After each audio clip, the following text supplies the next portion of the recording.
Legend says that Hercules swept Cerberus right off his feet and effortlessly set him down softly as a songbird. Atlas kept the world upon his back and every day wondered whether he could stand it any longer. And Tara Reid came out to say the man they tried to label the messiah of morality was really just another rapist.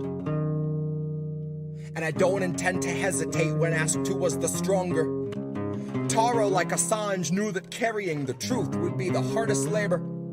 Tara knew that her assailant wasn't gonna make us any safer, and knew he's just the type of man to hand a decent foreign leader U.S. printed walking the truth would be the hardest labor, and knew he'd be relentless and aggressive in the war he'd wage upon her very character, and that his attempts to weaken and degrade and embarrass her would be her only compensation.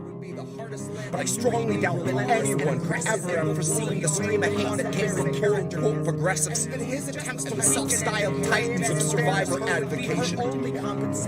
So if you really think there's something to be gained out of sharing your pain with the world, you are sorely mistaken. The Biden team just drug their feet addressing Tara's allegations. Until they had a decent list of smears, then they aired them out on every station. And it turns out no one wants to hear the truth of who they praised as being worthy of such bloated liberal celebration. That no one wants to really know the person they've so valiantly defended, even when it meant they had to gloat and shit all over someone braver than they'd be if given the occasion. Now cue the faceless comment squad invasion.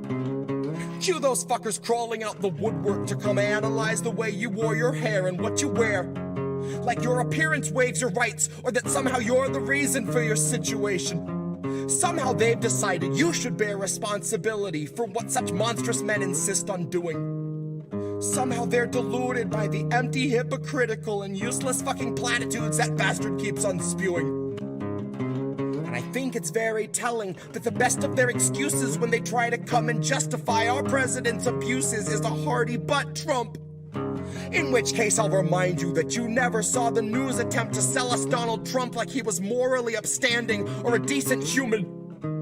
But when Joe says something bigoted or ogles someone's little kid, CNN says, isn't this refreshing? Biden's like a mix of JFK and FDR with all the finer parts of Harry Truman.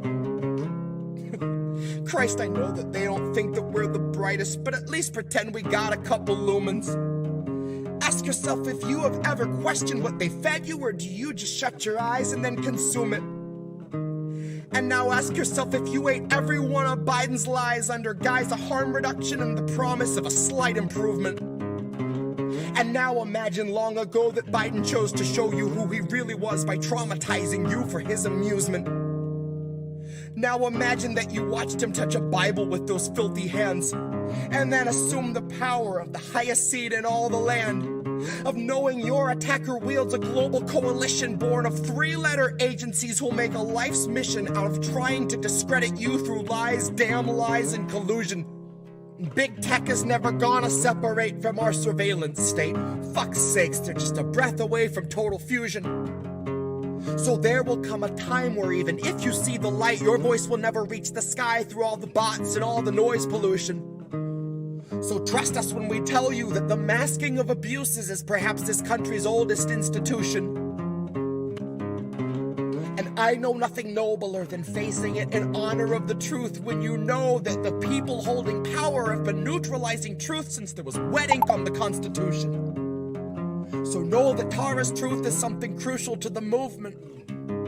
And if you see yourself a partner to the revolution, help this country see through all the baseless propaganda through the crux of Joe's illusions. And recognize that Tara Reid gave everything she had so she could tell us what the truth is. Recognize the decent thing to do when someone bears their soul and shows their bruises is not to ask for context or offer up your own solutions. Your job is just to listen with an honest mind and put yourself on Tara's side a moment.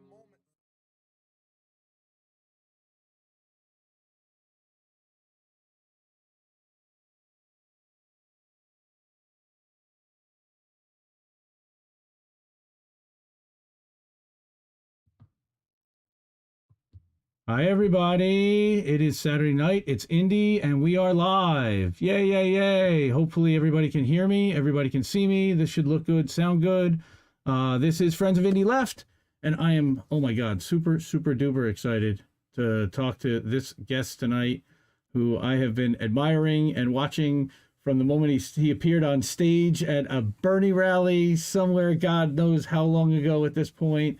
And he was endearing and hilarious, and I think I followed him on Twitter after that and afterwards. And we're gonna turn his mic on and bring him in. Jay Befaunt, RBN, how you doing, man? You're live. I'm doing good. It's great to be here. All right. Thank you so much for being here. Hopefully everybody can see you. That's first and foremost, and hear you. I want to make sure we'll do. Oh no, I think we're still in studio mode, and therefore nobody can actually see you, hear you, or anything. There's me, and there's JB. See that? I wasn't lying. Holy moly! How you doing, everybody? I knew they could hear us, and now they can see us too. What's going on, everybody? We got Les Bones, we've got Warren in chat, we got Dingo. Hey, everybody. Okay, so this is everybody. Hopefully you can see the chat well, Jay, so you can see what they're up to. Yeah. Beautiful. Yeah, beautiful, definitely. Beautiful. So I'm gonna do my little spiel. We're live on just about every platform except for our Rockfin. I'm gonna do a double check on the Rockfin and see if we can get in there, because Marcus was going live on Rockfin too, and he blocked our feed. Marcus, what are you doing? Anyway, it's all good. We love Marcus. We love Political Matrix. They're good guys too. And he's still blocking and still live with Kid Cabello trying to go live on our channel. Hey. Anyway, so we have, again, a few people in here. We got the JB lean in.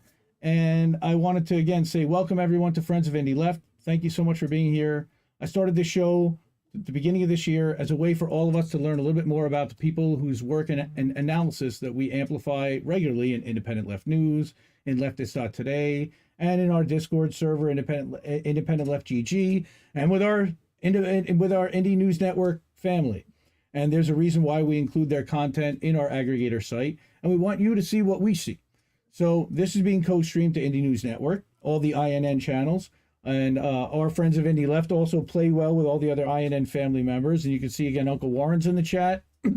I know that you've been on Reefer. I know we're scheduled to go on Reefer After Dark if you haven't been on there yet. But I know that's in the works. Hopefully one of these days, an edible will be consumed at that point.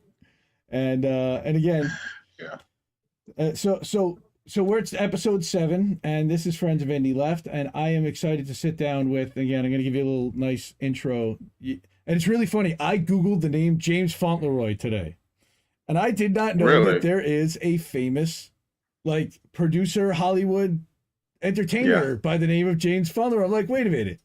And you can almost double for him. Are you related? Are you family? Are you family? Yeah. I'm like, how are they not working together already? Yeah, it's kind of funny that you mentioned that, because this particular James Fauntleroy has worked with many big name artists. I think he's out in Los Angeles, and I tried to reach out just to, be like, hey, we have the same name. And a lot of us who have the last name Fauntleroy are most likely all related. You can probably take a DNA test and, go down the line, and you probably go, maybe as far as 7-8 generations back, and find out that we're all related because we all pretty much came from the same area. So, yeah, there's a lot of us. There's a few of us out there. There's actually an area in Washington called Fauntleroy as well. I think it's near Seattle. So there's an actual area with my last name in it too. So it's Get out. That's pretty awesome. So James Fauntleroy, better known as Jay Befaunt or JB. Okay, he's an activist. Oh, go ahead. Just one also little tidbit of information. If you go on the Google machine and you look up Donald Duck's middle name, you'll see Fauntleroy as his middle name. Get out. Well, that kind of makks sense. Oh, we got RLA in the chat. Radical Leftist Agenda. How are you? So Jay Befaunt, JB, he's the activist.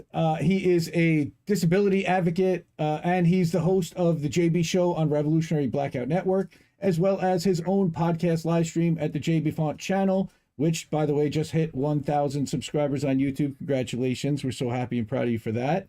Thank you. This again is going live on Rockfin, YouTube, Odyssey. Well, it's not Rockfin yet. Facebook, Telegram, Twitch, and Twitter. And it is 9:30 on Saturday night right now, so we're excited to have you. So again, I have a bunch of questions. I've been a fan, like I said. I saw you. I think you did you introduce Bernie on stage? Is that what happened? Were you like at a rally or? Me? No, never. Why did I see you on? I don't know where I saw you somewhere. Where I felt like I saw you somewhere on stage or on camera, and you were like shy, and you're like, I don't know, I've never been up here. Maybe that wasn't even you. It felt like it was, but maybe I'm. No, I'm. The only time I've ever actually been, I given a speech like that was at the March for Medicare for All. Right. I was there here in Orlando, and we were giving a speech there. I gave one of the speeches. I was actually one of the only people that wasn't running for office that actually spoke. Yeah, really. Yeah. I know. What's her name? The girl, was it Christine?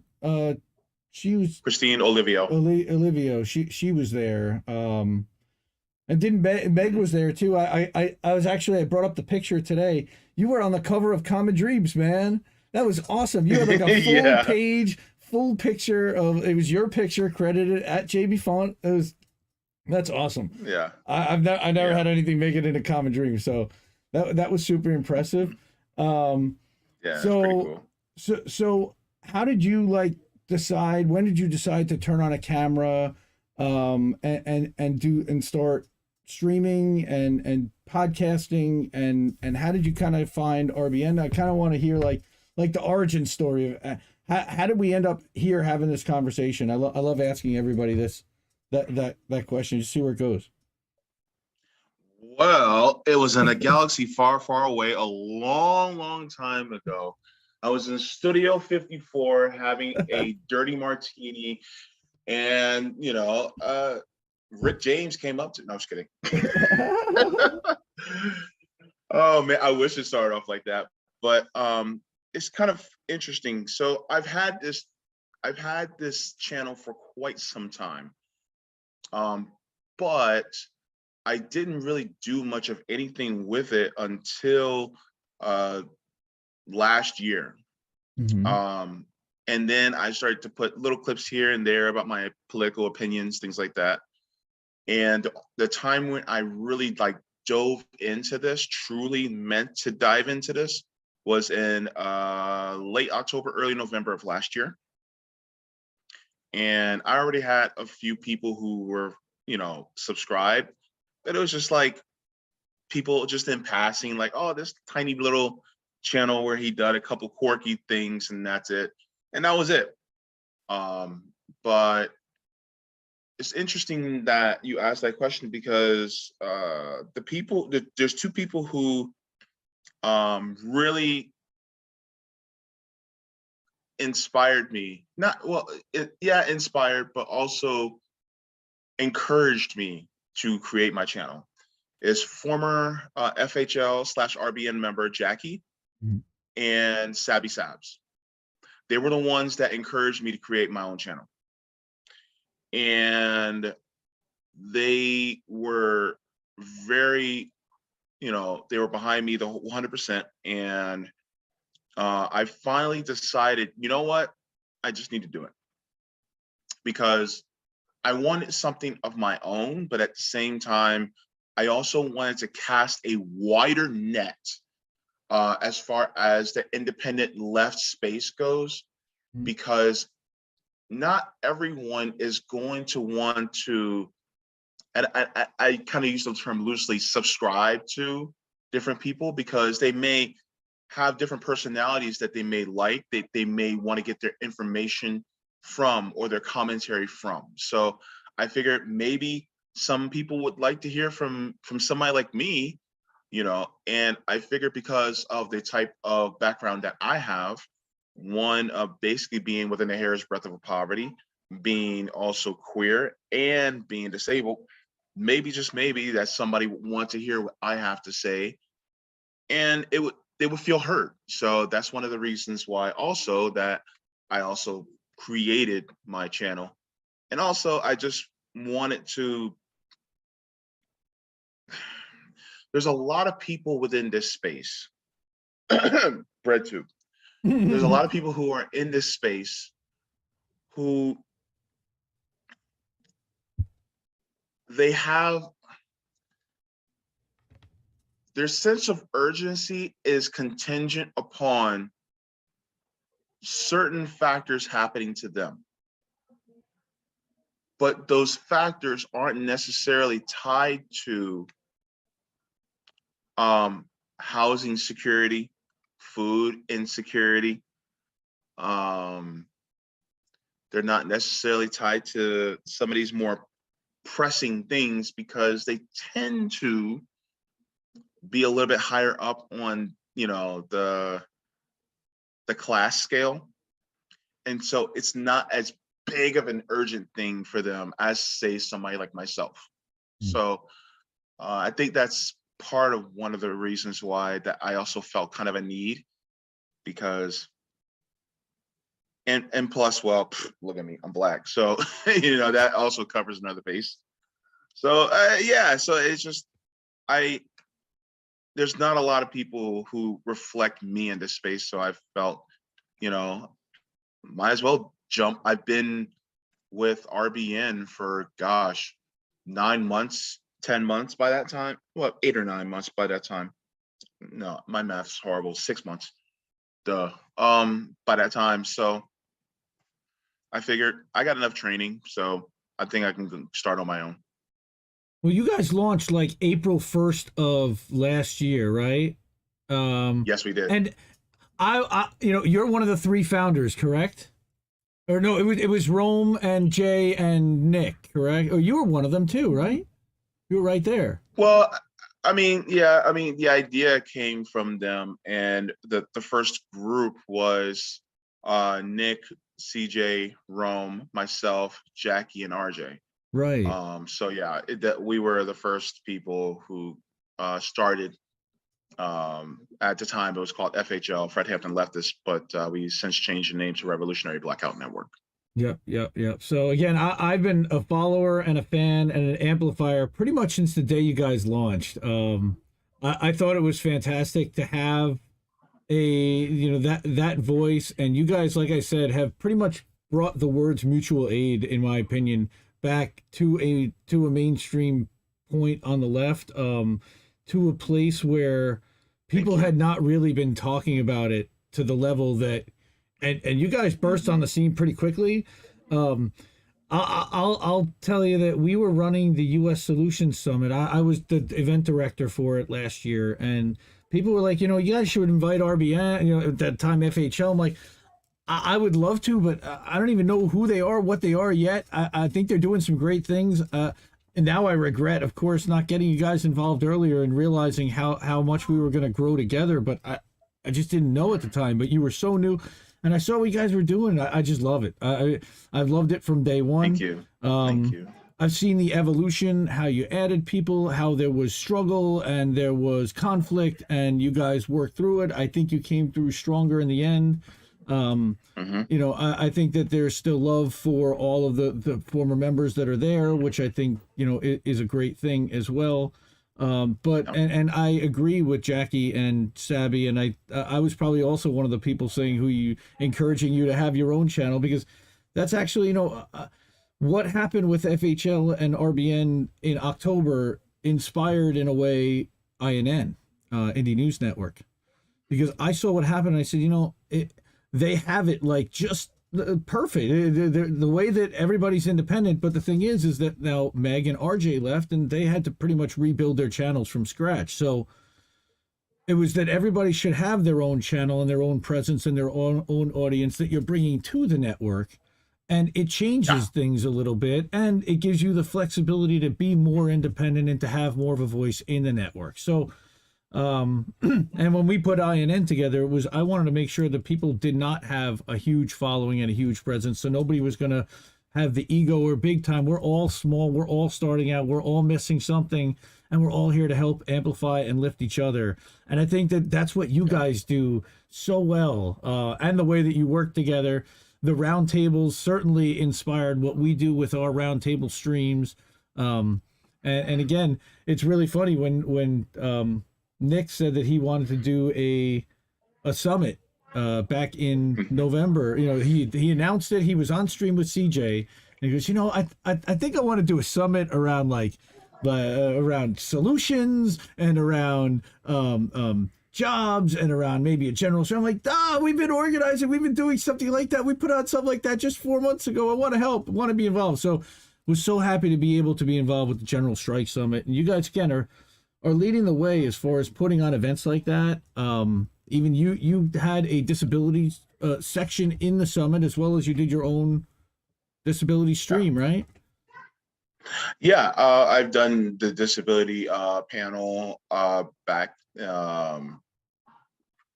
before we had the General Strike Summit, and then during the General Strike Summit, there was actually 3 different disability panels, and I'm quite happy that we were able to do that because for those of us who are disabled, we tend to be, pushed to the background, so to speak. So because of that, it is shown some more light on those of us who are going through this.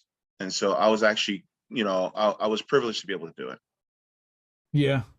Well, and again, there's some great people that are that you're doing it with for sure. So Savage Joy, I know, was on a couple of those streams. Again, shout out to all the advocates out there for disabled people who are disabled themselves, who are experiencing it, and that's something that we also, we've got. Noli D, I know you had Noli on a few weeks ago. She's another disability advocate. We love Noli. She shouted out. Yeah. She says she loves you, and she says hi. I texted with her earlier. She's great, isn't she? Oh, she's phenomenal. And also, I have we have Mona, who's our one of our friends, super fans, one of the inspirations for Indie Left, for INN. She also went through dialysis. She went through a kidney transplant.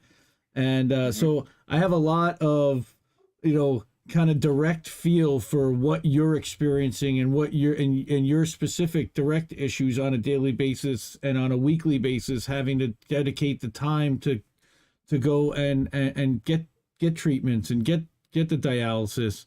And just how many facilities there are. And I learned so much about the fact that there are basically 2 companies that control this entire industry, right? More monopoly type of capitalistic shit.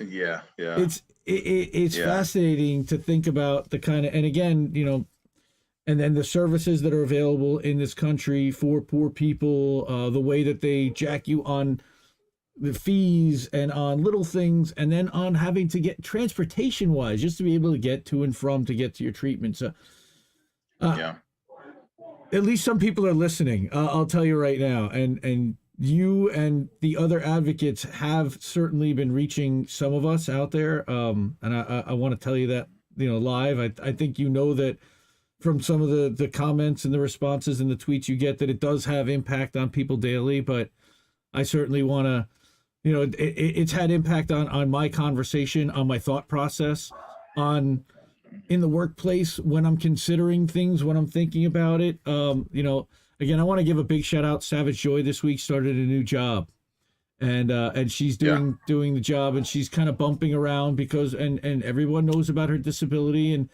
and she's struggling a little bit, but she's pushing through, and her attitude is phenomenal. And again, we need to advocate and uplift and and understand so that and treat equally and provide services so that again, I had on Mike from Blind Justice with Noli, the services that they're trying to deny him.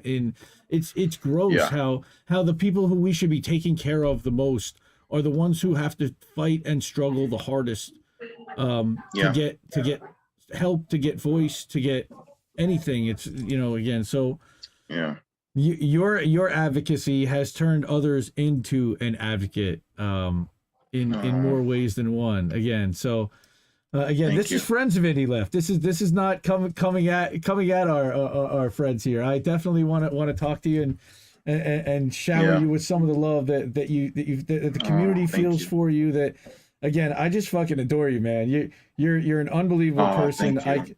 I see it every day on your streams. I Oh see it in man. our DM threads, in our chats. Again, the heart that you've got for everyone, the way that the vitriol that people come at you with, it kills me. It hurts me to see, because I see the goodness, all day long. And again, the grifter comment that makes me hysterically laugh, all of us laugh, like damn, if we're grifters, then they're the worst fucking we're the worst fucking grifters ever in history, right? Like, because all we want to do is help people. And Huh? again, Yeah. look at Rome grifting by giving out pizzas and taking his shoes off and giving it to, Reef and I talk all day about you guys and how much impact you've had on the space, and the positive impact that you've had. Again, March for Medicare for All, and all the organizing that you guys did around the country.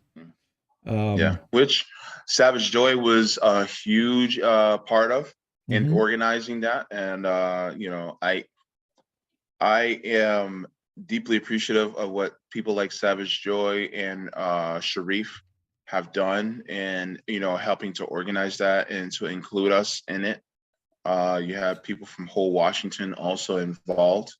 But you have the people who are, who may look at people like myself and they see, me on a channel on YouTube, and there's this automatic assumption that I am somewhere up there with the larger platforms, even though my platform, I just literally hit 1,000 subscribers, and for some reason there's this disdain for me, and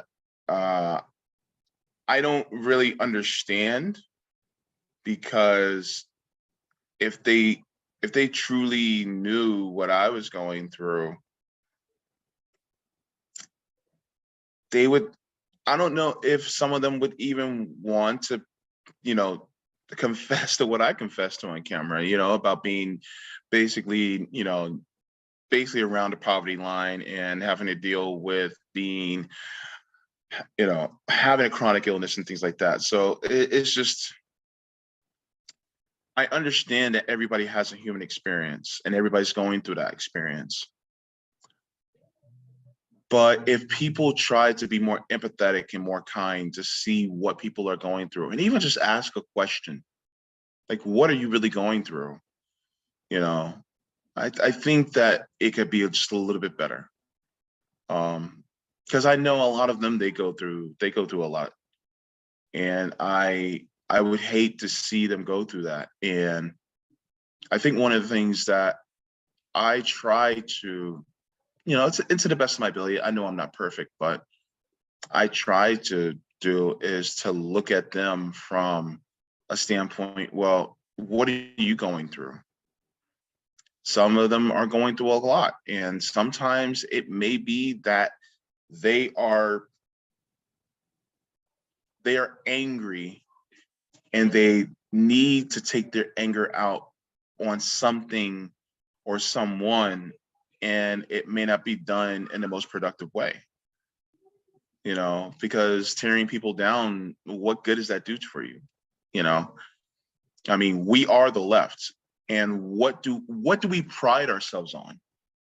We pride ourselves on building people up, then building society up by building, the people who are the most disenfranchised among us up.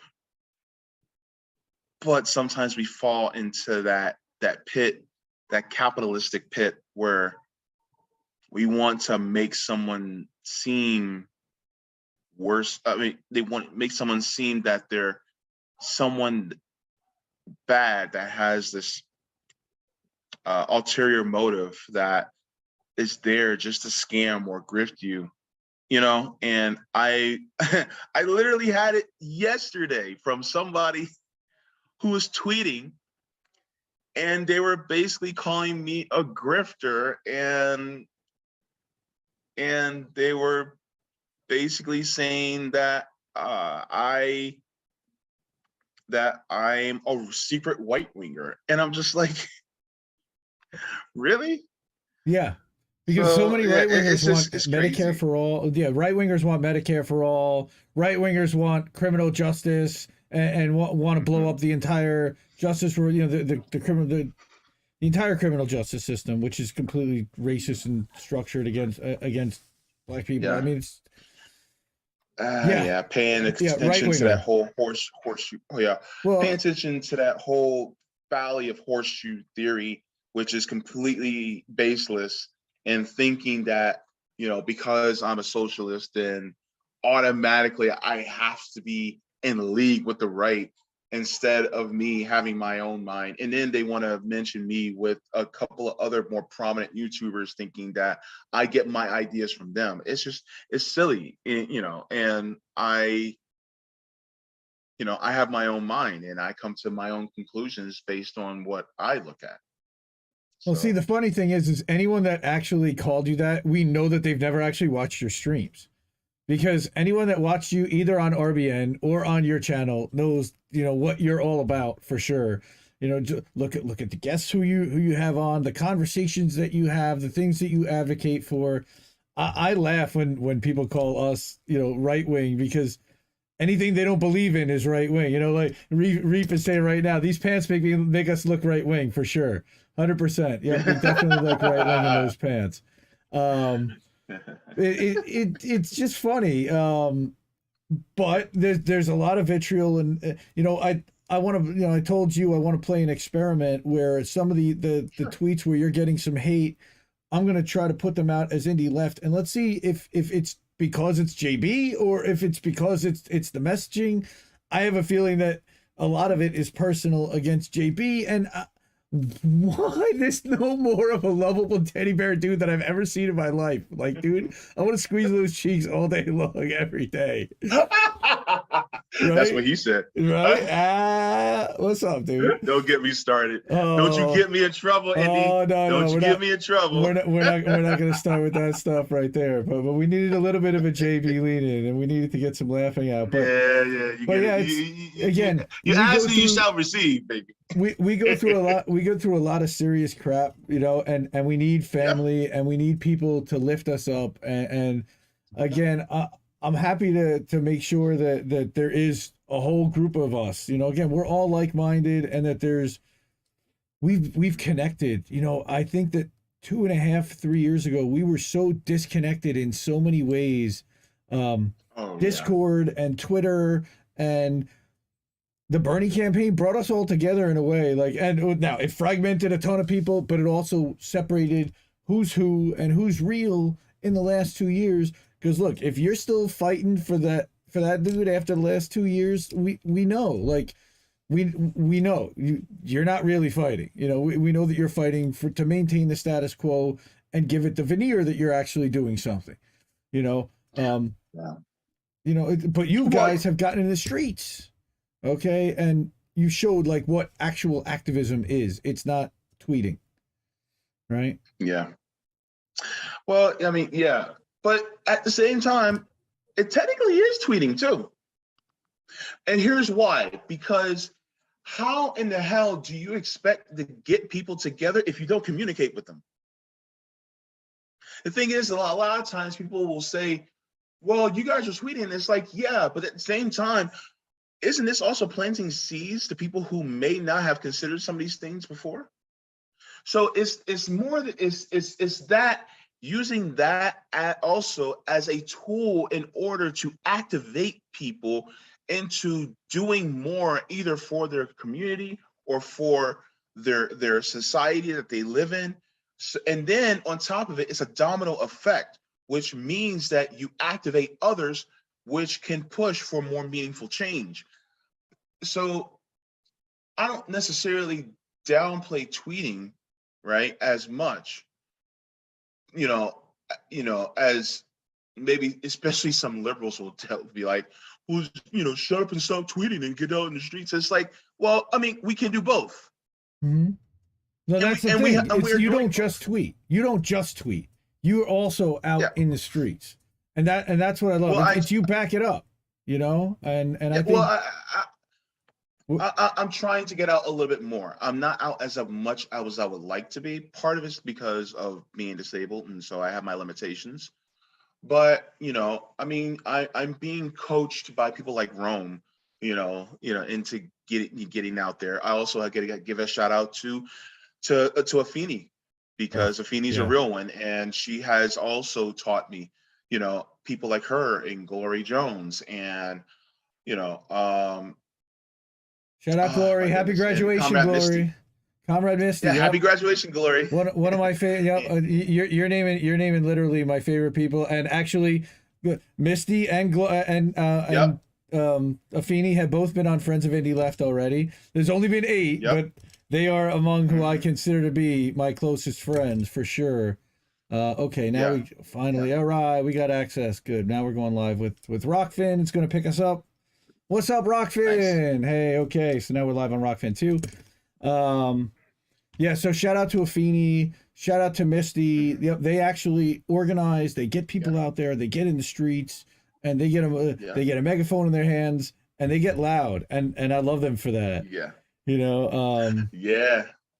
you They're know, they're they're, they're badass. Definitely are. so you've been advocating, you've been doing housing advocacy, I know, like fair housing costs, because we've seen that it's very personal because they've been jacking up Oh, yeah. rents in the Orlando area, something fierce.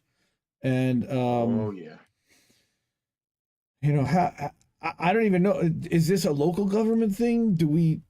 I'm guessing we probably have to get to some kind of local government level and try to get city ordinances with rent Yeah. control, rent stability. We know that your governor unfortunately isn't going Yeah. to do shit for you. Oh, Um, yeah.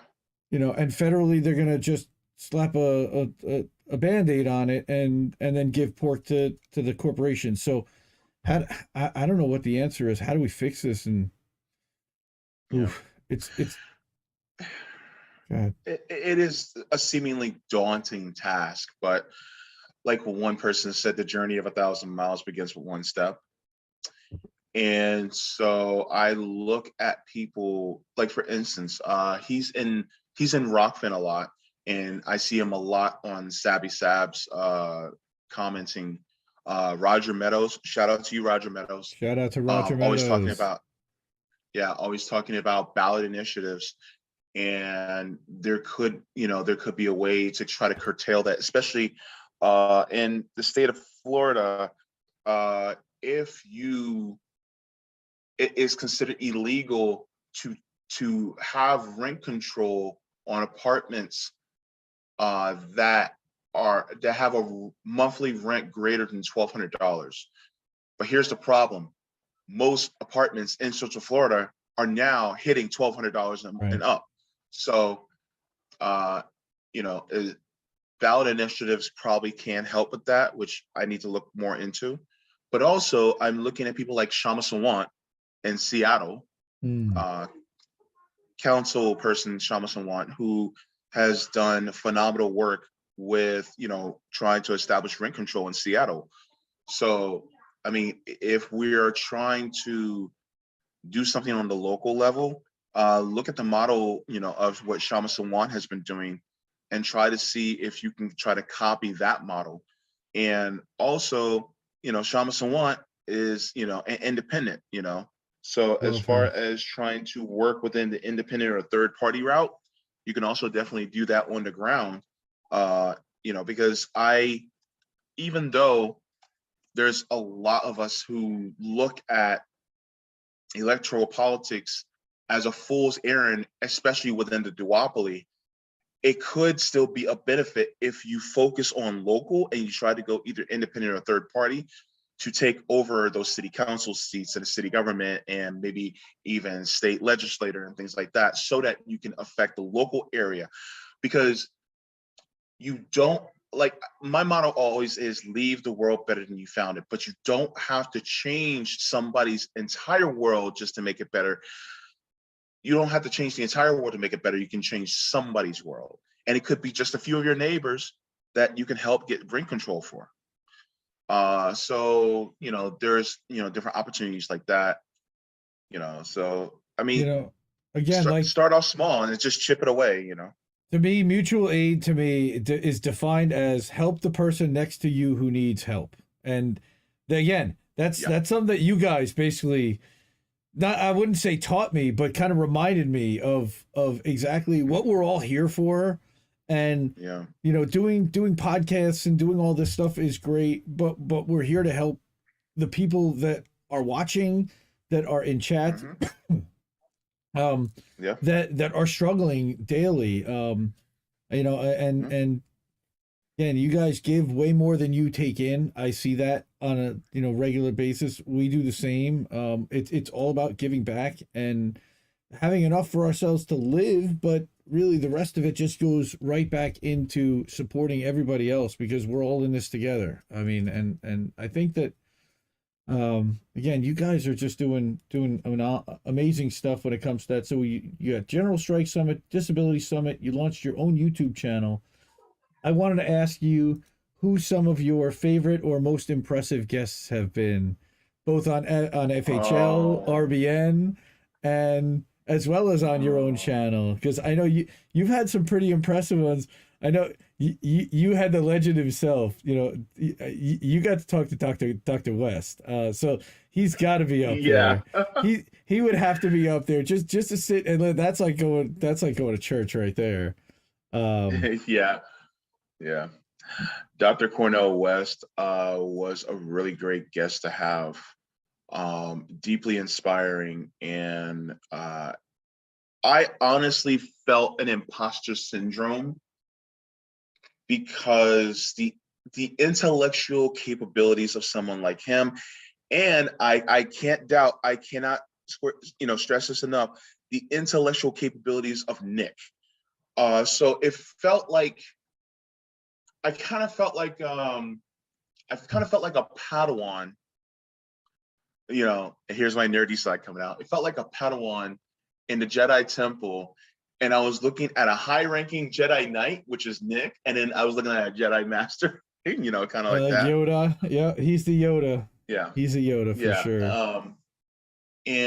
But then at the same time, um, you also have really great guests that I've had on that aren't that famous, Right. that are doing great work on the ground that people really like. You may even see like the view count as kind of low, but some of these people were some great guests that are doing some amazing things on the ground. Alan Axelrod, I mean, he's with the No Amarin Shutoffs that is going on in Illinois, which is helping with making sure that people in Illinois do not get a utility shutoff in the middle of a pandemic. Right. And he's been speaking at city council meetings and writing letters to J.D. Pritzker, who is the governor of Illinois, who is a huge neoliberal and a billionaire, and trying and actually having success in doing that. And so between people like him, Shama Sawant, which I also had the privilege to interview and have a conversation with. Shama Sawant is a badass, and I absolutely appreciate and love the work that she's doing. And shout out to Kamali Rose, who I've had as well as a guest, and he's a former RBN member. It was great having a conversation with him, especially talking about what's it called, building dual power, things like that. He's a And philosophical dude. I'm a fan of Kamali. He and I have had some yeah. good conversations as well offline. Big fan of his.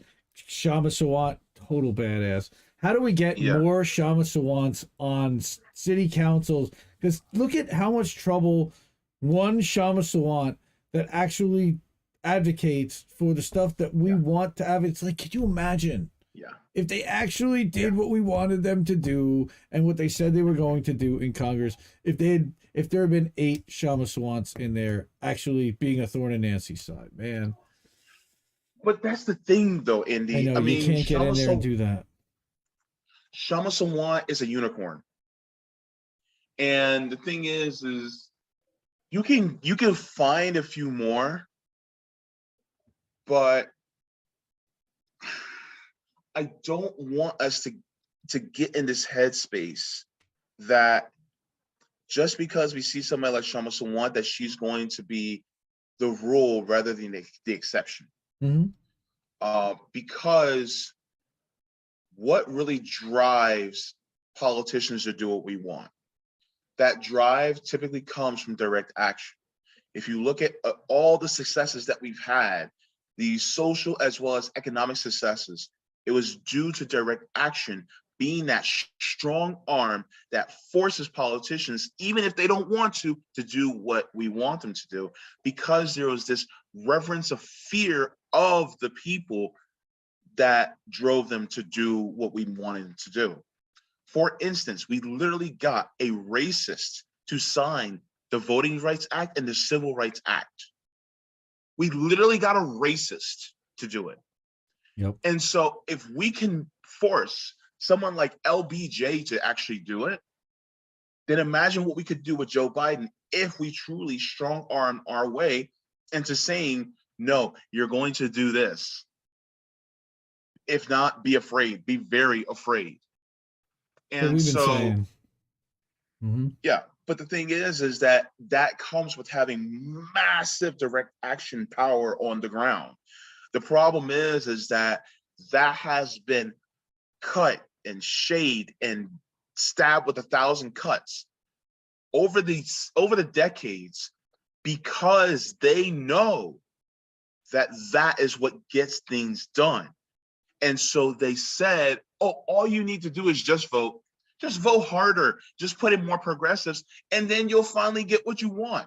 And the thing is that they basically neutered us by making sure that all we did was just vote, when really we should have actually had our asses out in the streets like our predecessors have done in times past, because that is what works. The thing is that, and it's not saying don't vote, it's saying put all your power out there in the streets so that it scares the people into doing what you want.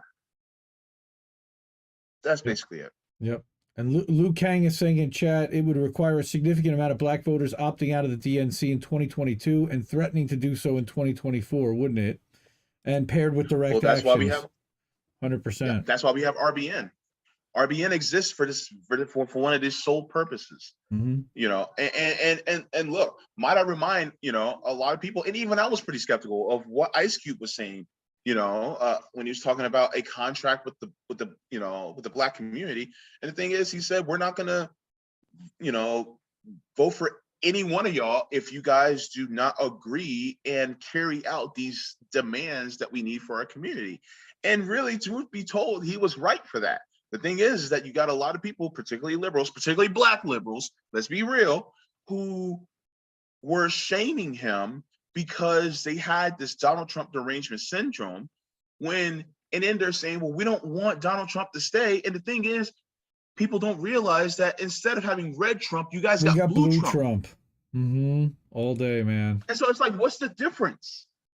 You know, and then people will say, well, but Roe v. Wade, what happened this week? Well, that's because of Trump. What about the kid? Yeah, right? But what about the kids in cages? What about the kids in cages? We still have the kids in cages.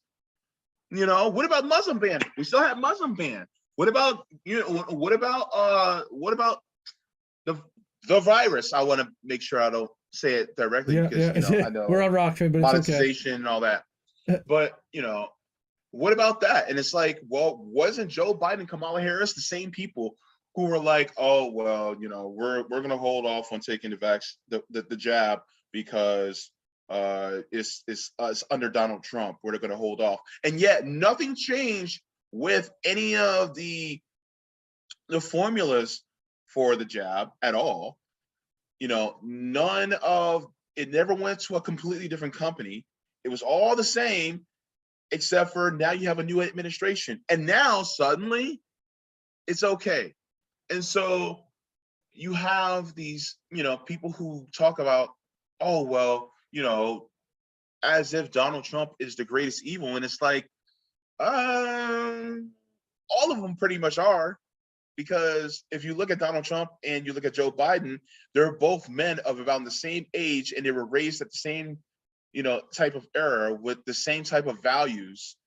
And they have pretty much allowed themselves to be purveyors of white supremacy and racism and this debased capitalist, type of ideology. So what's the difference? The only difference is one had 40 years of practice. That's what I was about to say, 40 years of being a lawmaker, and the other one was 40 years of grifting on the entire. And you want to talk grifter? Holy crap! The guy who had no accountability, that declared bankruptcy 6 times, that just took fleeced bankers, fleeced everybody. And again, I was saying from minute one, if this guy made so many people wealthy, he would be screaming and championing them on stage every day. We know that he didn't. All right, we know what this dude was about, and the fact that so many people were snowed and believed in him and are still so sycophantic that think that this guy still walks on water is remarkable to me. And anybody, again, this is why I know you're far from a right winger, because any right winger would be like, "What are you guys crazy? Trump's the greatest thing ever." No, he's not, and we're not Trumpers. We are certainly never Trumpers, because we were never Bidens, we were never Hillarys, we were never Trump, we were never Romney, we were never any of them.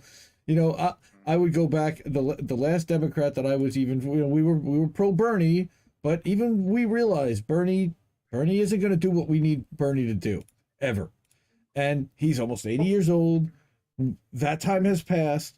I can't believe they're actually talking about Bernie 2024. I love Jesse Jett, our creative director, or our musical director over at INN now. I love him to death. He wrote that Bernie song, and it's Shepherd of Hopes, and that's what he is, man. He is the strike killer. And again, one of the greatest things you guys did in the last year and a half is during the General Strike Summit, when Rome went out to the Kellogg strike. On site, right, and I think it was Sabby went out, and it was Kamali went out with the nurses, and that was so fucking badass. Let me tell you, all right. And I think that's probably something we should be doing more often, is trying to get out to strikes and supporting strike actions directly, and interviewing the people that are actually striking. Because I think what's happening too often is the narrative is being shaped around, and nobody ever really talks to the workers, at least not much. And it's kind of fitting after our friend Chris Smalls was trumpeted, was paraded into the White House. And I have a lot of feelings and a lot of commentary about that. I'm a huge fan of Chris Smalls. I think you are too. And did you get a chance to interview him on your channel? No, I would like to. However, he was on RBN in the early days.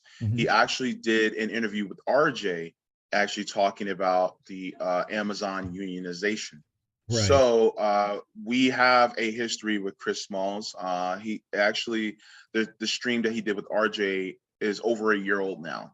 So, so as far as the battle that Chris Smalls was fighting, RBN was there, in the early days. So, and here's the thing about him being shown around in Washington. I think he's trying to get a lot of attention on it to inspire more people to do what he did. But I also think that the Democratic Party at large has an ulterior motive for him. Agreed. And their motive is to use him to prop up the Democratic Party, to say, see, we're pro-union. We got you guys backs, when they never really did. Never. And so it's kind of like he's trying to use them so that to make unions more popular, but they're trying to use him to get more people to donate to Act Blue. You know what I mean? But the thing is that my hope is they are unsuccessful, but he is deeply successful. That's my hope. but I just hope that I just hope that they don't end up co-opting that, because the Democrats have a long history of co-opting things. Might I remind you of kneeling on the ground with kente cloth? So that, I mean, yeah. might I remind you of hot sauce in a purse? All right. All right. That's my favorite. Is I like to go back to the hot sauce. Lord. All right. He was that so wrong for that. And look, I'll get my walking boots on. Come on, we got to distribute it evenly. I'm gonna get my strike and my walking shoes on. I didn't see any walking shoes at the Kellogg strike. I saw him kind of destroy the strike when the NBA was ready to go to strike. So we've got some strike busters that are in our leadership midst, unfortunately, and that's why, look, this has to be about the people. I think Chris Smalls nailed it in the message that he delivered. My concern with that is, how is that going to be framed on corporate media? Are they going to allow the soundbite? What soundbite are they going to allow? Are they going to show the picture of him meeting with Biden and only say, oh, Biden met with Amazon labor leaders, so therefore he's paying attention. He's doing something about the problem. Yeah, he's doing something about it, all right. We know what he's doing about it. Okay. So because we're talking about this, and I think one of the best things for Chris Smalls to do is to continue to push this, but at the same time, keep the support going. Yeah. When it comes to pushing for this support, the people who are really staunch about unionizing, things like that, tends to be a lot of us on the left, right?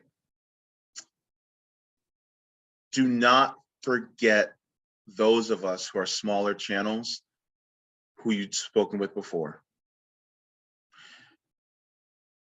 Yes, going on Fox, MSNBC, CNN, ABC, CBS, all these, yes, get the information out there, but also don't forget us, because we also, a lot of us in this space, the activists, are watching these channels.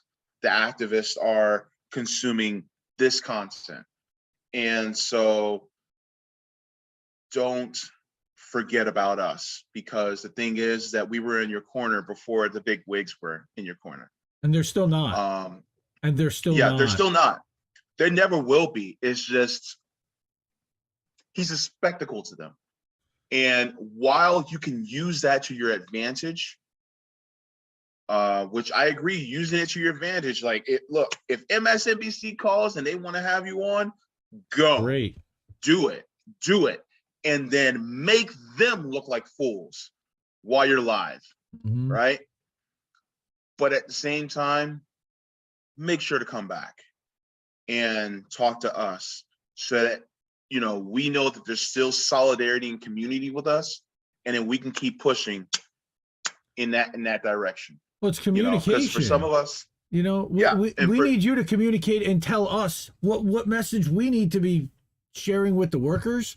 Okay, and again, are the workers watching MSNBC and Fox? No, the bosses are. So what are the workers watching and listening to? Okay, because look, what's your average Fox News viewer? It's 64 years old, white, with a bunch of money in the bank. That's typical, right? No, look at the demographic for a Fox viewer. MSNBC, it's about the same. Okay, but they're more wine moms, okay, than Confederate flag dads, right? So, but now apparently people are watching, they say Democrats are watching Tucker more than they're watching Rachel Maddow, because everybody knows that Rachel Maddow's full of shit. But they're both full of shit. That's the truth. All corporate media, it's all paid, scripted ad narrative in between commercials for Pfizer and Big Defense and all that. And again, Reef, by the way, is probably screaming at his computer, yeah! yes, yes, because this has been the exact message that he's been having since day one. Don't forget independent media, number one. Don't get co-opted, and don't let these people use you for their messaging and their campaign slogans in October and November, saying they're pro-union and they were there for you when we all know that they weren't. And it's not playing the game because they're directly working against you. And you know, Reef's thing is, I thought he was great in what he said to Congress and what he said to Lindsey Graham. Yeah, Reef's like, definitely. you know, you just basically told them how to beat you. You told them how they're beating you and how they can continue beating you by doing this, by doing that, by doing that. And it's a different message to the bosses than it is to the massive people. I'm like, yeah, but it's not them that he's trying to really reach. It's my wife. It's the normie who actually turns on the 6 o'clock news. If they put that clip on the 6 o'clock news, that's my concern. Is corporate media going to play the clip that they need to play or that we need them to play in order to change that narrative? And I'm worried that they're not going to. And they're going to continue to try to control that narrative when it comes to him. Now, here's the other big thing. There's a lot more than Chris Smalls in the Amazon Union. I'd love to talk to other members of the Amazon Union. And I've been trying to reach out and get other members, from Derek Barnes to anyone else who will come on any of our channels, talk to any of us about what's the plan, how do we continue to organize, how do we continue to support you guys? Do we want to stop ordering Prime 2-day and push it to 1 week? Do we want to do the locker boxes? Help us help you. I mean, and that's the thing that we're not really getting is communication at this point from the workers on how best to support their efforts, A, to unionize, and B, to, to continue to get the message out there to everyone who doesn't know about what's happening in Amazon warehouses.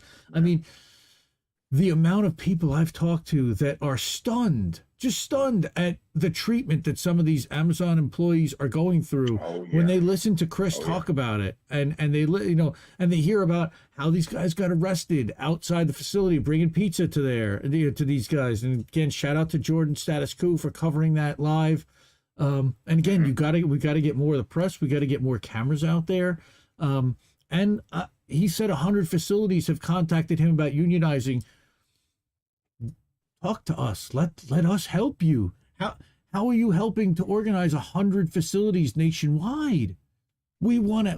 We're dying to help, and we're reaching out, and we're trying like crazy to do so. So, and again, I know you're in this fight too. Sabby has been reaching out. I've been reaching out. Afeni has some direct lines, and I know Noli also has some texts with Chris, and we're certainly doing all we can to try to have this conversation, because it is so important to get the workers and continue to make this about workers. And what Reef also said was that, getting the Democrats involved is politicizing the union at the same time is making right-wingers not like it immediately. And you're going to have right-wingers, or at least apolitical people in that warehouse, that the minute they see Bernie and AOC, they're like, I'm out.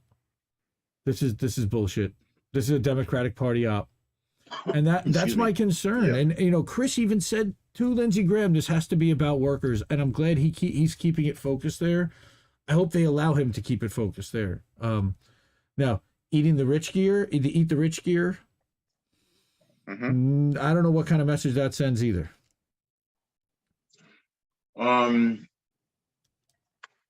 Look, as far as eating the rich, I mean, I want to eat the rich. Keep my Frank's. I'll keep my Frank's Red Hot with me, but I don't know. I guess because that's AOC gear. That's my point. The Eat the Rich stuff, I believe that's right out of Shop AOC. I don't know. I never looked at her shop. First of all, I'm not interested. Second of all, I can't afford it. Right. But I mean, if he did, okay, I guess. Okay, yeah, exactly. It's like, I love that he's wearing a Yankee hat. Sentiment, though. Dude, he's wearing a Yankee hat, like telling him big fuck you, I'm going to dress the way I'm going to dress. I'm not worried about like how he's dressed or whatever. I'm worried about like the gear he's wearing and who it represents and what it means. That's what I'm more concerned about, at least symbolism. And maybe he doesn't even realize it. And they just kind of hook him up. And he's like, shit, it's free clothes. I'm taking that, Yeah, maybe. I don't know. I know Lucy was all over that, and again, is that like the symbolic kind of under messaging that the Democrats like to play with. You know, where they're dressing Nina in a yellow shirt and a blue jacket, right? That was the other one that I saw last week, and Chris Legion was all over that, like, oh, come on, man. And then it was like, well, it was for some awareness, but it turned out that awareness was October, so it's like, come on, we see that, you know, maybe she just likes blue and yellow, and that's fair, but you know, nobody noticed. Nobody noticed. It's just kind of funny how this all, you know, everybody's looking for something all the time. Oh man, again, we want the best for Chris Smalls. We are advocates for Chris Smalls. I can't shower this guy with enough love and tell him how much we want to help the union and help the workers.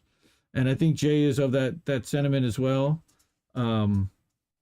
And just reach out and talk to us is my only request. And you know, whether that is, you know, talk to Sabby, talk to Nick, talk to some of us down here who have been like screaming like, hey guys, it looks to us like you're getting co-opted. It looks to us like the Democratic Party is doing all they can to embrace you and turn this whole thing political when we need to keep it focused on the workers. And let's at least have the conversation so that we know that the people who are around you who are talking to you are at least giving you that messaging as well. And that's the concern. You know, the more the conversations that we have are who's around him, what kind of advice are they giving him? And you know, Reef's thing was he should have told Congress to go pound stand, even though he was invited to this hearing, and said, I'm too busy organizing to get there at all, and not even played the spectacle. I see both sides. I don't know. I'm torn on that one. I think it's important to go there and do the dance and show the public that you scared the president enough that he's got to pay attention to you. Now, that to me sends a message that now you guys have at least arrived to the point that they have to pay attention to you. Now, I will also say, and I don't know if anybody else has called this out on a stream or anywhere, but I follow Chris on Instagram, and you probably do too. And the day before he was supposed to go to the White House, the night before, he had put up on his stories that he was going to get to meet VP Harris. So my feeling was, and that's what Reef is saying. My feeling was they were going to have him actually meet Harris, and they pulled a switcheroo on him at the last minute. I don't think that he ever really intended to meet Joe Biden when he went to the White House, and he was shocked when they put him in the room with Joe. And I could be wrong, but I remember seeing on his stories the night before, like going to the White House to meet VP. Like, why would he say VP if they were going to put him in front of Biden? I think they pulled the switcheroo on him because they figured, let the optics of having Biden go with a labor leader. And like, all right, okay. But I just thought it was interesting to, again, talking about how they try to spin a story, how they tell him one thing and then last minute change the thing on him. It's kind of funny keep him off guard. Mm-hmm. Yeah, it's kind of funny how the same guy who said he didn't want his kids to be growing up in a racial jungle, and when he was thinking things like that, he was thinking of people like Chris Smalls, and then now he wants to shake hands with Chris Smalls in front of the cameras. It just strikes me as really interesting, because the thing is that Joe Biden only did that to make himself look good. It wasn't really for anything of benefit whatsoever to people like Chris Smalls and the ALU. Absolutely. But at the same time, it got Chris Smalls and the ALU a lot of national attention, which, you know, is good. But at the same time, I don't trust the Democrats as far as I can throw them. Man, that picture, they're going to get a lot more mileage out of that picture than Chris will. That's the thing. And again, I don't think Chris had any idea he was going to be put in that room and have that picture with Joe Biden. And that was going to be what happened. I really think that they kind of, and look, they put you in the White House, they shuffle you from room to room to room. You basically have no control once you get in there of what's going to happen at that moment. And again, it may not even have been Joe who said, I want to meet this guy. It could have been one of the advisors that turned and said, ooh, we've got the Amazon labor guy. Let's get Joe in the room with him. That'll look great for the cameras. You know, like something, I could totally see something like, especially with the the platitude salad of the Democratic Party with the way that optics are more important than actual substance. I mean, this plays perfectly for them to tell you one thing and then completely pull the switcheroo just to throw him off guard and to have him be like, wait a minute, what am I doing here? And then he's taking that picture. It's like, oh man. And everyone, I know everyone collectively in our throats like slapping their heads like, no. And look, you got to play the game, but dude, oh, it was. Yeah, see, It can be a dirty game, see, so. Tracy in chat is saying Biden didn't even know what was going on or why Chris was there, which perfectly plays into exactly what I was saying. They didn't tell Chris and they didn't tell Joe. They put the two of them in a room together and said, take a picture. And he went, who's this guy? Holy shit. Like Chris Smalls knows who Joe is, but Joe doesn't know who the hell Chris Smalls was. Now he knows who Chris Smalls is for sure. But wow, that's stunning to a point, but not stunning at all. Because again, this is president by committee. I think we all have known that. Is Joe Biden making the final decisions across the board? No. So, I don't know who made this decision, but it's one that's going to be talked about a lot and studied. And now the next time something like this happens, we have to be better prepared for what we're going to do and what our strategy and what our approach is going to be. Again, I think he handled it pretty well, but to understand what they might pull and how to overcome that. I don't know how, maybe if he does, he does he yells out free tar Reed, like while they're taking the picture, right? Like something we need to work something out. So if they pull that nonsense on us, we're already prepared for that too. Because I don't know if anybody pregame for that kind of a scenario where they were going to actually put him in the room with the president, where he's going to have an opportunity to lobby Biden, even though again, lobbying Biden is useless. You got to lobby the bankers and his bosses in order to actually get something done. Though he can sign a pen with an executive action, we know that he does not pull that pen out for anything to help the people. So, let's see. What else do I still have? Favorite, most impressive guests. I got that. Okay, so here's one of my favorite questions, and it always trips everybody up. What's one thing people would be surprised to learn about JB? Oh my God! Oh boy, I don't really know. I never learned how to ride a bike. That's one thing. So yeah, never got a chance to because didn't have one growing up, couldn't afford one growing up. So never learned how to ride a bike. What else? Well, I think people don't know, and I know, but I don't think a lot of people know about your religious and you haven't talked much about background having to do with you Jehovah's Witness, right? You were JW? Yeah, I was one for almost 20 years. I left about 4 years ago. And so I went door to door preaching for almost 20 years. So yeah, from the age of 14 to 33. Yeah. So I did that. And yeah, that's a part of my life that, I had, but I mean, there were some qualities that I was taught that I still apply to this day, try to be as kind as I can, as compassionate as I can, and altruistic as I possibly can. But at the same time, yeah, I'm definitely not in that organization anymore. I left that in the past, but yeah, so I used to be one. And there's some,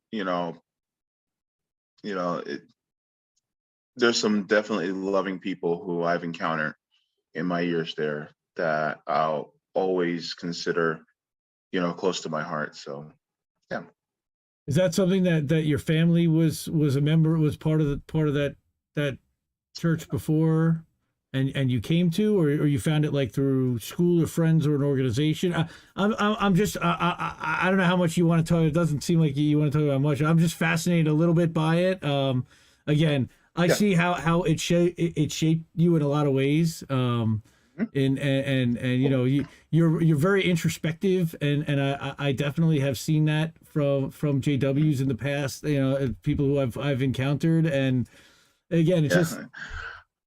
go ahead. Well, I mean, I started going when I was about 5 years old.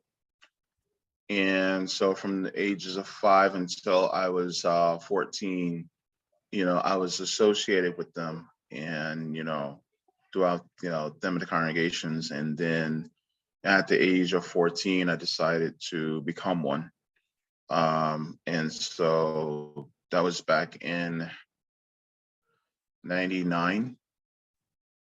So yeah, so I, you know, in being raised in it, you get to a point where um, one of the things that we were taught was that if the government, you know, of course,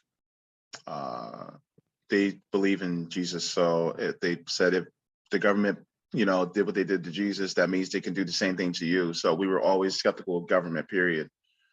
And of course, you know, they were pretty, you know, prolific in fighting for the free speech rights and free religious rights of them being able to not having to salute the flag and things like that. So they were pretty prolific in that and fighting the Supreme Court. So, um, so yeah, that was pretty interesting, and get to learn the history of them as I was in it and growing up. So, so yeah, I mean, I've been associated with them since I was 5, but I finally came into it I probably became one when I was 14. So It was really family. Like at 5, you're not you're not getting in the car and go by yourself. You went with your mom, or with family yeah, to.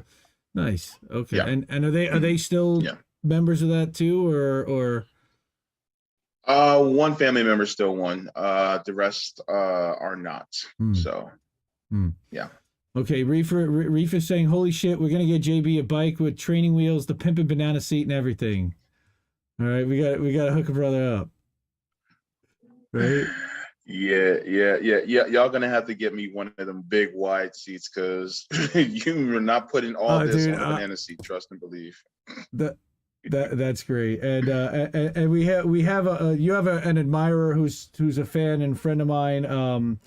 And her name's Robin. I know she's been in your chats before. Robin Ryan. She says, hey, and she said, if there's one thing I can ever do for you, she says she wants you to get out and see the stars, because you don't get to see enough stars.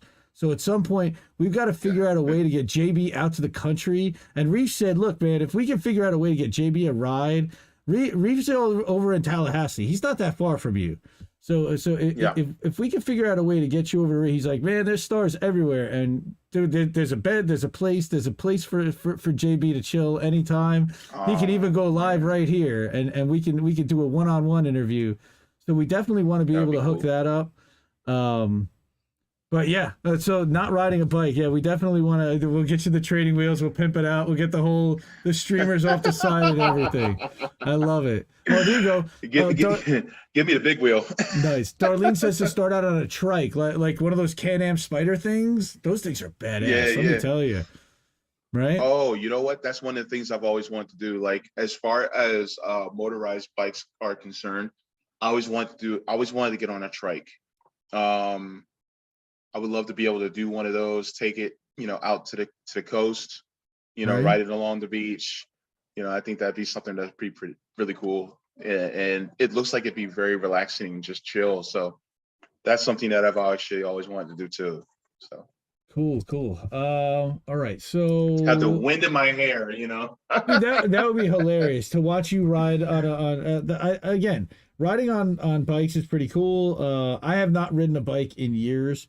The last I went to Key West on a trip way back, and we got on a moped, and we were driving around Key West on a moped, and that was like some of the most fun. It was like 30 miles an hour. You weren't going too fast, but it was such a good time. Wow. But they say it's embarrassing for dudes to be on a moped. I wasn't embarrassed at please. all. I wasn't embarrassed at all. Those Vespas are pretty Like- badass little scooter thingies, you know? Like those things like, are cool. yeah, I mean, gosh, this patriarchal bullshit. Oh, it's Right, embarrassing to be on a masculinity. moped. Right, masculinity it's like- bullshit, yeah. Yeah, I'm like, man, shut up. Like, look, it's fun. Do it. Like leave all that stuff out the window. It's just like, come on, you know. Yeah. So I mean, look, I've never rode a moped, so I probably would have fun on one. So Yeah, just saying. you just sit and you ride. I mean, it's great, and it doesn't go too fast. It's pretty easy to control. It's a good starter type of thing. But again, we got to get you on training wheels first to get you on a quad. Quad is probably where we start with you right there, because it's got the four wheel, the nice balance, and you move from that to a trike or a bike, and we get you on that for sure. All right, so I know I only have you for a little bit more, so I want to give you a chance to do some plugs, promotion. I know you do your show is what, Tuesday afternoons at 2:00 usually in the afternoon. So you tell everybody when they can find you, where they can find you. I know I got everything in the description everywhere, but when they can find you on RBN, when you guys doing your next summit, if you're involved in any other big projects, lay it on me, and so I can amplify it for sure. Thank you so much. You guys can catch me on the JB Show on Tuesdays at 2 p.m. Eastern Standard Time. I'll be on there. Sometimes I may do a little bit more of an impromptu stream throughout the week besides that, but I do that. You guys can also catch me on the Revolutionary Blackout Network. I do the JB Show on Sundays at 1 p.m. Eastern Standard Time. And you can also catch me on the Roundtable on Thursdays at 6 p.m. Eastern Standard Time as well. And then, make sure to, and I'm also on Anchor, Apple, Spotify, and Google Podcasts for my channel. So if you guys want to catch me while you're on the go, you guys can also do that as well. And make sure also to like, share, and subscribe, the INN. Yeah, baby. And make sure that you guys also are, subscribing to their Patreons and other different avenues so that they also can keep the lights on, just like I keep the lights on for myself. Right, we got to hook JB up. I got his Cash App. I have his Patreon also in the description. Man. I got everything down there. TikTok. All right, everybody, if you're on TikTok, and I am not, but everybody has to go follow JB you on got my TikTok? I got your TikTok, dude. I got your everything. Come on. I told you, I Google searched you, all right? Because I Google searched Jay Befaunt, all as one word. Because if I searched James Fauntleroy, I found this entertainer, and I found one or two posts. If you search Jay Befaunt, there's a whole treasure trove of stuff that comes up. Tweets that you were in. Wait, hold on. Let me Google myself. We're gonna talk about this later. We're gonna talk about this later. But tweets that you were in, websites that have written nice things and not so nice things about you. One of them was like 30 tweets that are embarrassing or something. I was like, come on, dude. And I read your tweet. I was like, there's nothing embarrassing. I totally agree with this tweet. So I don't know what you're talking about. Really? I gotta send you that. But yeah, already indexing under Jay Befaunt. See that? Oh, I gotta send you that. Now I definitely send you that. But it said it was on page 3 already, our video, because I put your handle as the first word of the title on the video, so it's already indexing better than anything Indie Left ever puts out, which is hilarious. I get shadow banned and suppressed like crazy, so that's really good that I'm at least indexing for your name, if not my own. Because if you search the words leftist today on Google, you will find me. You search it on DuckDuckGo, you'll find me, and you'll find a bunch of my stuff. But that's the Substack where I put a lot of your videos. So when you do the Sunday stream, so who are you having on tomorrow, by the way? Oh gosh. At the moment, I think I'm having on Quaker Socialist. Oh, she's awesome. Love her. Yeah, we're going to be talking about something pretty big. There's been quite a bit of food shortages and some accidents The that have factory been happening farms. lately. The factory fires.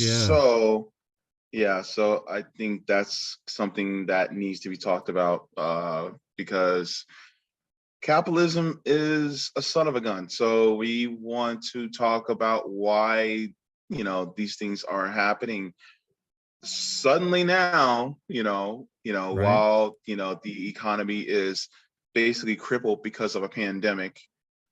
And so, yeah, I think that's something that we should be talking about. So that's what I'll be doing on the JB show on RBN tomorrow. Yes, definitely. Yeah, and again, I've got all the RBN links down in the chat in the description as well. For they're on Rockfin, they're on YouTube, they're now on Rumble, and I got your Rumble channel as well. So go subscribe to JB on Rumble. We're trying to get everybody off YouTube. Fuck the YouTube algorithm.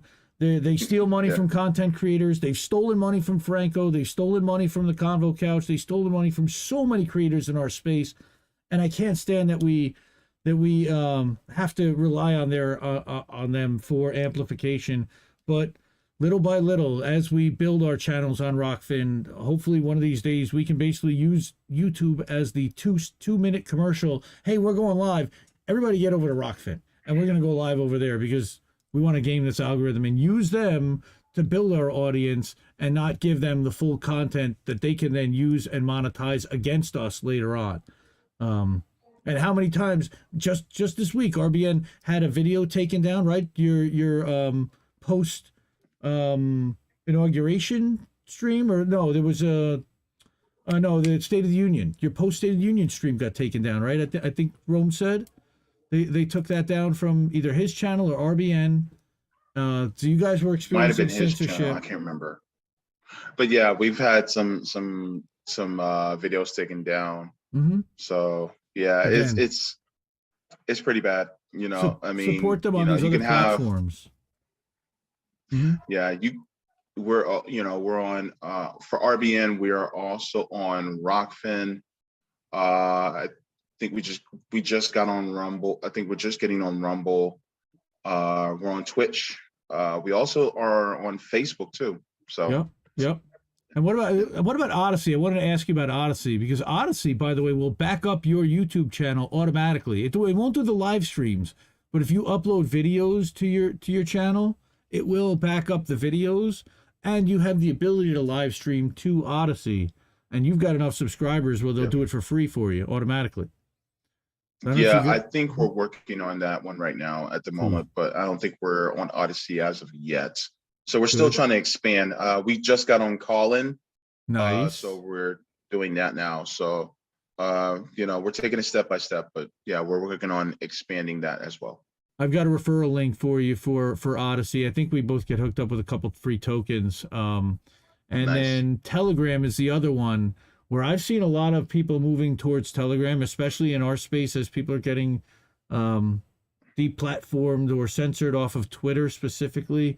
Telegram seems to be a decent app for building an audience and broadcasting out. That might be another thing. And I'm actually streaming live on the Telegram. You can even go live through OBS or through custom RTMPs on StreamYard out to Telegram as well.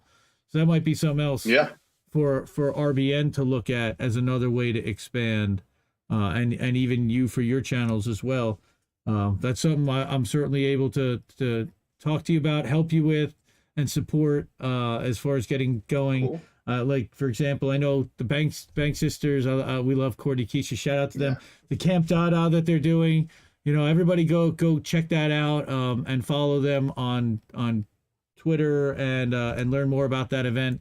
They're going to be camping in the Hamptons and pissing off all the rich people on Labor Day weekend.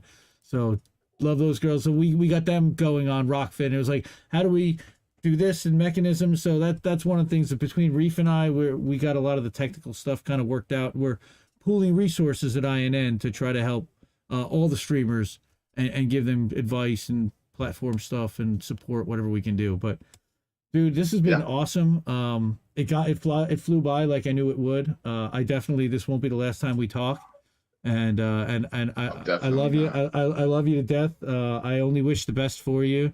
And I love to see your growth, and we'll continue to help you to grow and want to grow with you. And we'll do all I can there to again, you're a true friend of Indie Left, and Indie Left will be a friend to you as well. So whatever we can do, love seeing you, and thank you everybody for being here in chat. We're gonna cut this up. We'll have some clips going up, I'm sure, over the next couple of weeks. And a few more clips, there you go. Yeah. There we go. Oh, we got a little intro thing for Fanto. You gotta grab that one. All right, everybody. We're gonna get out for tonight. We're gonna let JB get some rest, and thank him for his time. Thank you everybody for being here. Again, this was Friends of Indie Left, episode 7. Jay Befaunt. This is Indie out, and as Reflex say, listen to what little birdies have to say.